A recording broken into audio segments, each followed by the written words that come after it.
C'est extrêmement grave. Une milice néo-nazie est descendue hier sur Romans sur Isère et ont essayé de s'en prendre à des Maghrébins. Et je vais vous montrer la vidéo parce qu'ils ont été attrapés. En tout cas, 2 d'entre eux dans cette vidéo que je vais vous montrer ont été attrapés. Regardez avec le téléphone.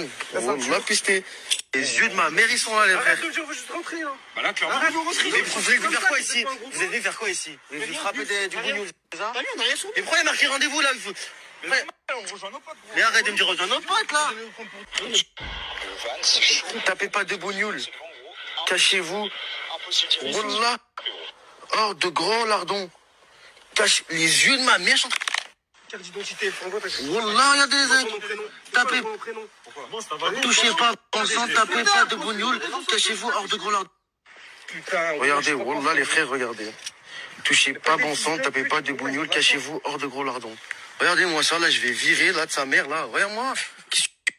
Comme vous le voyez, alors que la situation était hors contrôle, Gros Lardon, hein, c'est son nom, Horde de Gros Lardon, je vais vous montrer c'est qui juste après, a balancé, tournez pas, bon sang, tapez pas de bougnoul, cachez-vous. En gros, ne vous attaquez pas là c'est hors de contrôle, cachez-vous. Le fameux Gros Lardon est cité d'ailleurs dans cet article, ces nazis français qui voulaient casser du Marocain le soir du 14 décembre 2022. Et regardez ce qu'ils ont décidé après, entre guillemets, cet échec d'hier.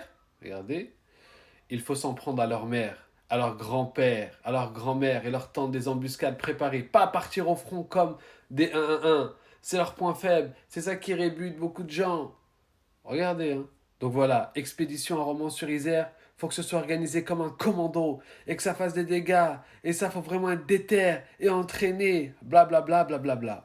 Comme vous voyez, ces lâches disent la vengeance en 1 vs 1 doit être seulement sur les mères ou les sœurs. Là, ça va les briser. En gros, non, faut jamais faire 1 vs 1 avec un arabe, mais faut le faire avec leur mère ou leur sœur. C'est ça qu'ils sont en train de dire.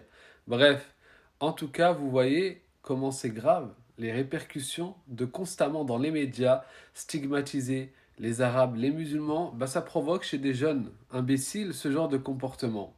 Bien sûr, je sais très bien qu'il y a d'autres facteurs, c'est pas 100% à cause des médias. Comme on a vu l'accident qu'il y a eu il y a quelques jours, bah, ce genre d'action, bah, des gens font l'amalgame. Comme eux, par exemple, là, ils sont en train de faire l'amalgame, justement, entre les Maghrébins et les racailles. Dieu merci, la majorité des Maghrébins en France ne sont pas des racailles du tout. C'est une minorité parmi eux, et même dans les racailles, tu as plein d'origines. Tu as juste à descendre dans le sud de la France, dans les plus gros points de drogue, etc. Là, regarde qui tient, ce n'est pas que des Maghrébins, non. Mais bref, dans tous les cas, rien ne justifie ce genre de groupe. Faites attention à vous, et j'espère que l'État va agir et bloquer ce genre de choses parce que c'est très grave. Regardez, ils veulent s'en prendre à des femmes, des mamans, des femmes qui n'ont rien à voir avec toutes leurs histoires là. Et juste, je rajoute un petit truc.